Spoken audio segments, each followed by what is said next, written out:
Coach, who would you say so far this point in spring are the top 2 or 3 candidates to be your kick returner and punt returner this season? Yeah, Malik Shiraz definitely jumped out. You see him; he's both a kick and punt returner. Saw him doing that time at Fresno State. He certainly showed it out here. Dylan Riley is an elite kick returner. He's got to hold onto the football more. When he does that, his average would have put him, if he was in the amount of actual countable, would have put him in the top 2 or 3 in the NCAA. So we've got to make sure Dylan's holding on to the football right there and doing those things right. And I think Cam Bates has shown. Third guy who does a nice job in the punt return game also is Caden Chan, local guy who did it at the JC level. So those would be the group right now that I think have stood out.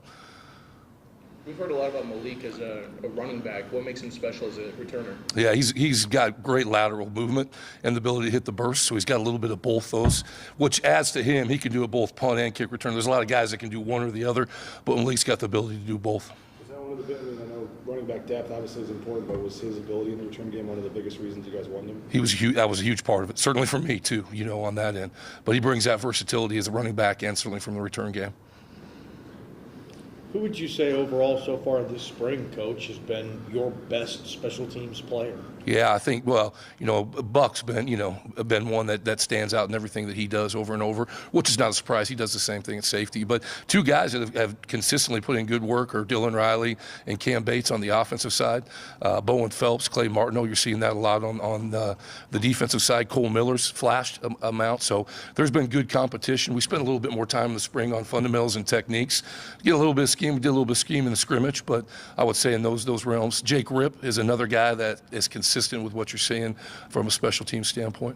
How many guys do you run through and try at this time of the year? Everybody. We're going to get everybody reps at this time. I said a lot of fundamental technique drills, just seeing who can pick up those drills, and then we'll put them into small group environments right there. How do they compete? How can they transition those skills?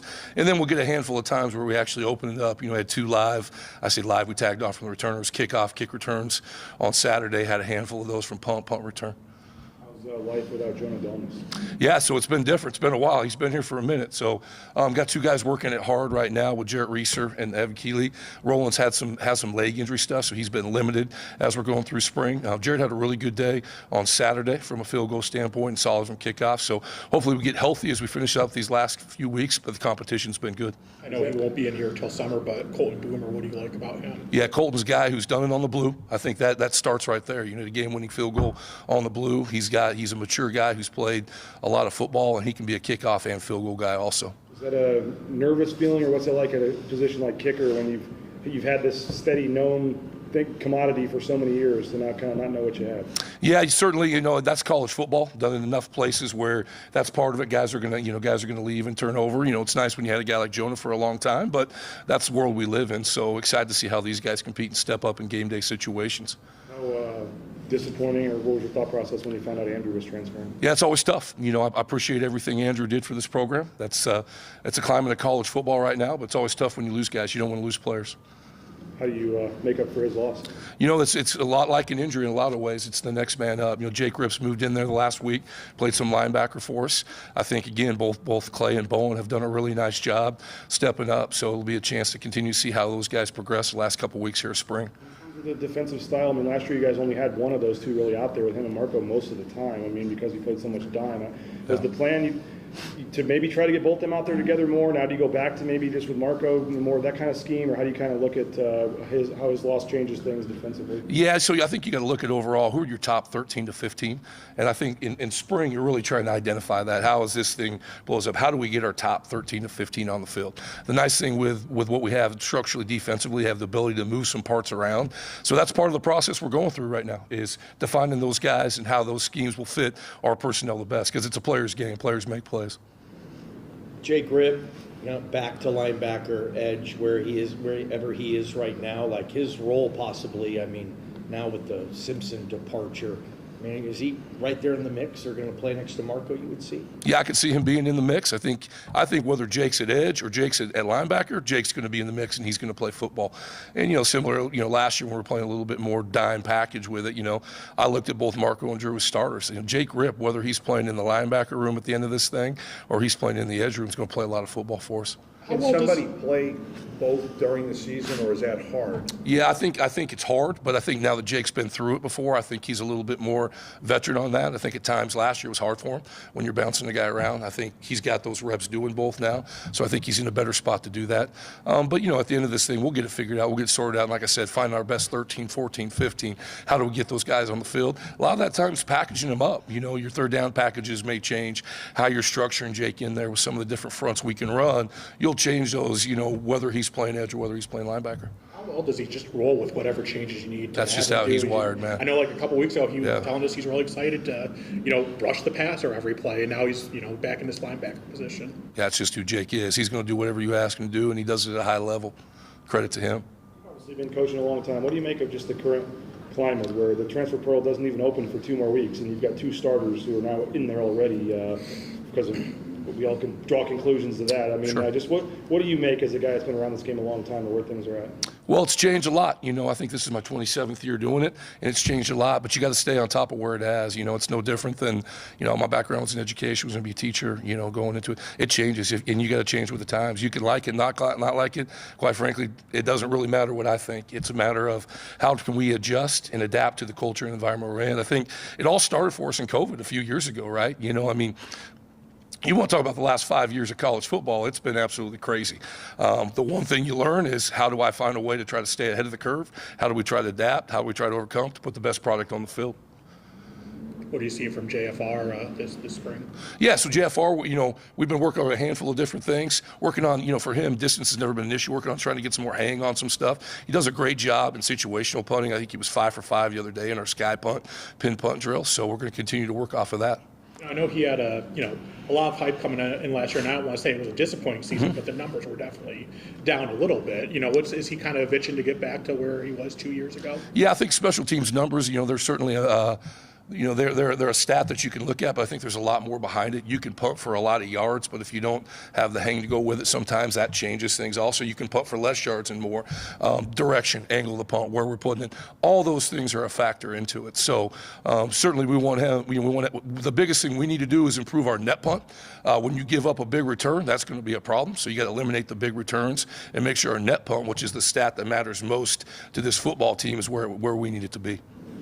It's pretty noticeable when you go out there and practice, you don't see a Tubner or a Ahmed Hassani and just some of these staples, Michael Callahan defensively. I mean, who are the guys that are kind of stepping up and filling that leadership void on the defense right now? Yeah, so you certainly Marco in our room's done. He's been here for a long time. Buck from the safety room's doing it. You've got a couple older corners in there that you see. That side JV at the edge position is doing it. So again, you're in that mold where you've had some guys who played a lot of football here, and a lot of them in a leadership role is growing that next tier of guys. And I think we're making good strides with that.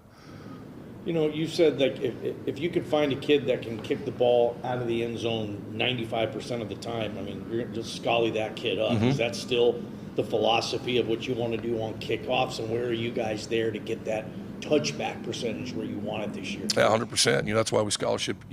We've got a couple guys coming in, a couple guys to compete, some guys that were here. But absolutely, that's a goal. We want to kick that thing out of the back of the end zone every dang time we can. And I think we got a good group of guys coming in. Got to get healthy with Roland to see exactly what he can do. But looking forward to the guys that are working here. Had like I said, good game on Saturday, and then looking forward for Boomer to get out here too and see how that fits into the big picture.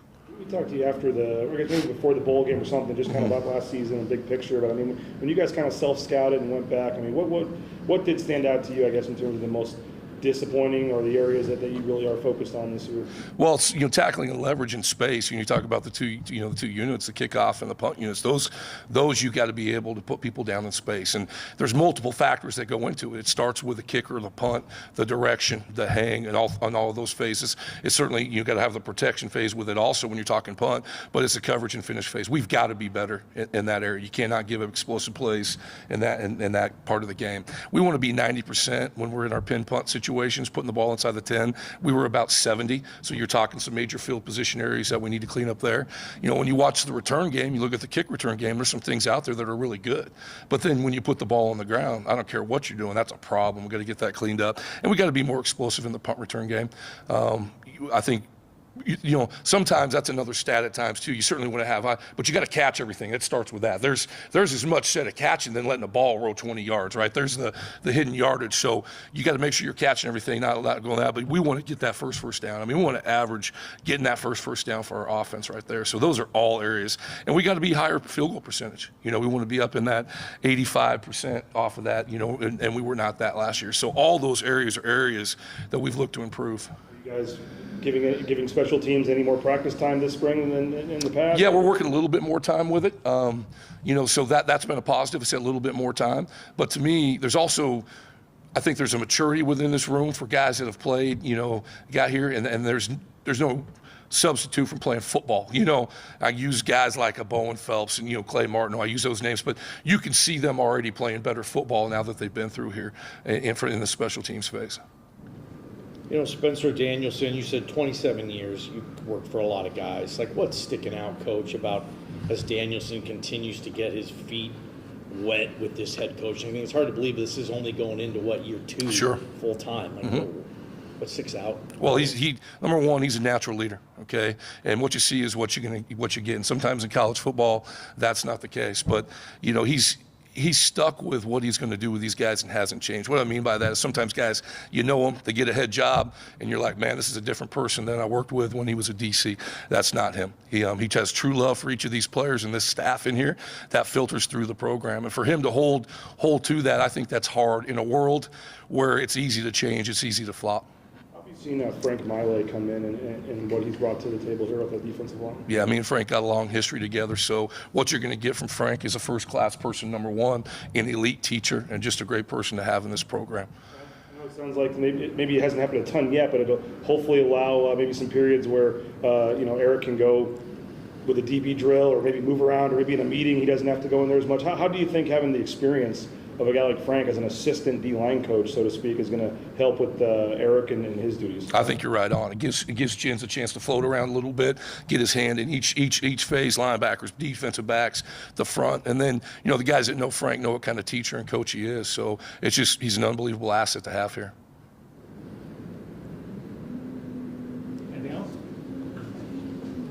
Thanks, guys. Thanks, Coach.